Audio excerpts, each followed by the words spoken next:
Mina ngikula vele ngangazi ukuthi umuntu ekumele efanele abe nekhampani ethi yena. Ngoba ngikhumbula grade 10 ngizwa uMiss ethi Bonkosi new company there at the back you are making noise. So ngabona lapho ukuthi no, this is my chance. uNkulunkulu akaphi ngesandla kuphela. This is my opportunity. So sengilinde nje leyo company kodwa umsindo ngisawubanga namanje. Manje ke angazi ukuthi iyofika nini leyo company. Kodwa ke asikho lapho. Sanibonani football lovers. Welcome to BK Sports. Igama lami Mbongi Nkosi. Ngithembe ukuthi ni kahle. Niyaphila. Danko. Yabona, if we are talking about the timing, we are talking about Madala Bruce. Yabo Hugo Bruce is one person I know with the timing yakhe is always spot on. Yazi whenever kuzo announcer a preliminary squad Bafana that is going to play, it's either an official game for Bafana or a friendly game. They wait for Kaizer Chiefs good bad. After lapho they know good whatever what they will say about the Kaizer Chiefs. Angeke uyiphikise now as a fan because siyabona ukuthi kumabheketwane kanyewe natural. But now what will it dispute about the fact that there's no Kaizer Chiefs player with Bafana? And there's a high possibility ukuthi noma singaya ku FIFA World Cup angeke kube ne single player eKaizer Chiefs. People now are saying ukuthi at least ke akufaka uPeterson. Uyofakwa njani uPeterson because ulimele. Beka ushaya i-operation because of i-appendix. So uzofaka kanjani? That's why ubonakala ama players like uDarren Johnson. Because I believe ukuthi naye kuMaZulu was doing good. But not ku level yaka Brendan Peterson.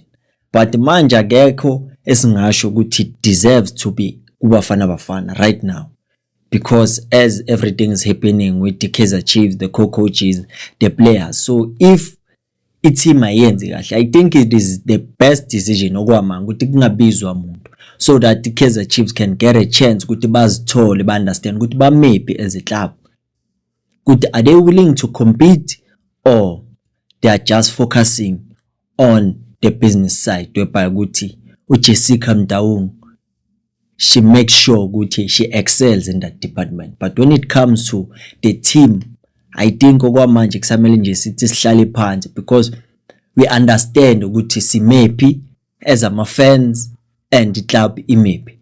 So the best thing ukuthi vele kungabi ne player leKaizer Chiefs laphana. So Madala Bruce this time ihlaba isikhongosini angeke umphikise noma kuthiwa uyathanda ukulwa naye because at some point kumele nje kube naloko khelezisana because sekwaba injwayelo. But there are other players that I believe they deserve to be there, but it's not for me to say ukuthi why ubana ngekho. But I believe and I appreciate if bengibone players like Abolibone CM. He's an exceptional defender CM. But I believe Hugo Bruce understands why angambizanga.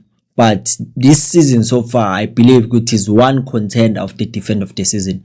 But ngubani mina ngizotshela uMadala ukuthi makafake bani. There are players like Abu Grant Kekana, great defender, but it's all about timing. Because if you will integrate them now, how about the ones that have been there? Because it doesn't want to change a lot of things lapho Bafana. Ispine mele sibe khona, icough the team mele ibe khona. Abo Bodlelo babona balapha because he has that leadership. But to see him is one player I'd say he deserves to be there. But that's not from me to say. Kodwa ke asidlule kulapho. As the Kaizer Chiefs vele ingekho angeke sizistresse. So qhubeka sibukele ngeKaizer Chiefs attacking iMamelodi Sundowns. No, attacking iPirates is defending iKaizer Chiefs. But okubalekile is to support Bafana. Hopefully ukuthi with the remainder of the games that are left for Kaizer Chiefs, they will try to change their misfortune.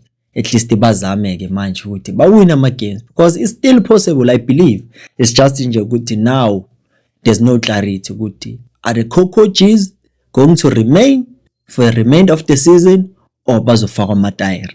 But I want us to discuss about something.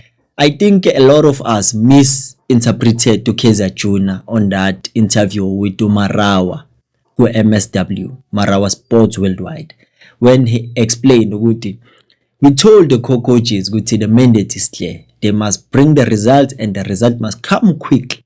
So the mandate was put us in a CAF Champions League spot. And we know ukuthi that simply means ukuthi it's either Melubo number 1 or number 2.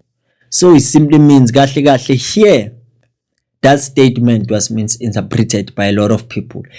It becomes like no man. Kahle uKaizer Junior is forcing the co-coaches to resign because he doesn't want to fire them because izocela iphakethi leKaizer Chiefs. So why am I saying this? Because he understands that it is impossible for Kaizer Chiefs to win the league or to finish ku second spot.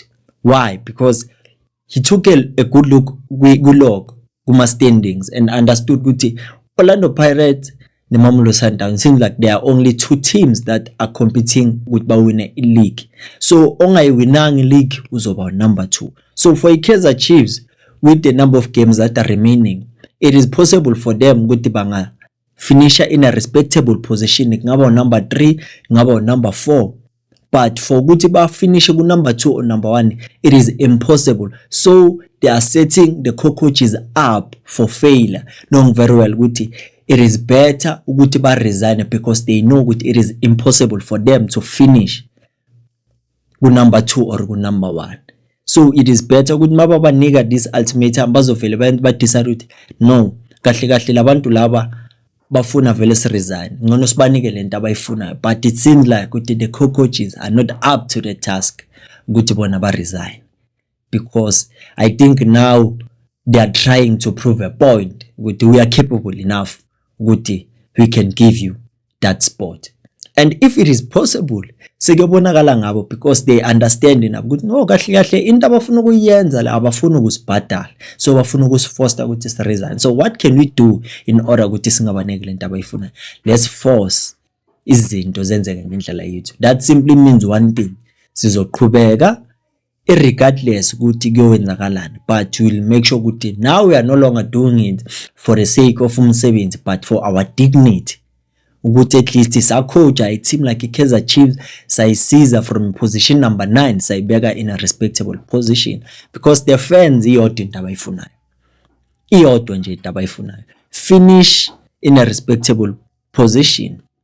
Because lento ukuthi every time we are chopping and changing the lineup, there's no consistency ku lineup and nama results now wasabi consistent, because I believe ukuthi we are getting away with a lot of wins all along because of bekuyinhlanhla and nama opponents besidlala now we're not that good enough ukuthi they can cause iKaizer Chiefs ukuthi idrop ama points. But now kuyabonakala ukuthi since now second half of the season, every team is trying by all means ukuthi bangazitholi ku second page of the log. Abanye abafuna ukuyaphi ku relegation, because you see teams like Abu Richards Bay, when they play Orlando Pirates, when they play Mamelodi Sundowns, they sit back. But when they face the Kaizer Chiefs, they don't do that. They go all out because of what they see ukuthi okay, Kaizer Chiefs iyaxeka, so let's try ukuthi sibabambe because we know what they are vulnerable. And then now it simply means ukuthi between the management, between the players, between the co-coaches, what needs to be done in order to change izinto. So now kuyabonakala ukuthi kahle school fees bebasibhadala for abo junior, it was worth it, because indlela akhuluma ngayo indlela ebonisa ukuthi lo muntu utraine ukuthi akhulume izinto ukuthi makayikhuluma ungayi-understand lento ayikhulumayo, but uyibone seku after, because mina I thought ukuthi vele abafuna ukubaxosha because ba-avoid ama-course. But now you can see ukuthi ikayithule lento le, babafuna bahambe ngokuthi baba-forced by doing that ukuthi babanike into impossible to achieve. And also nabo abafuni vele ukuthi balimali phakethini. But this was a smart move by these management, because they see with the frustrations of the fans, and now they see with we gambled when we gave them an opportunity to lead a club like Kaizer Chiefs after firing coach Nasreddin Nabi, and they were under Nasreddin Nabi. So if we fired Nabi because of our result, what were we thinking ukuthi they can bring them because ba under uNabi? Ngasho nje ukuthi bebama students wakanabi. So it's not every time that a student get to beat a master. Akukhulula kanjalo.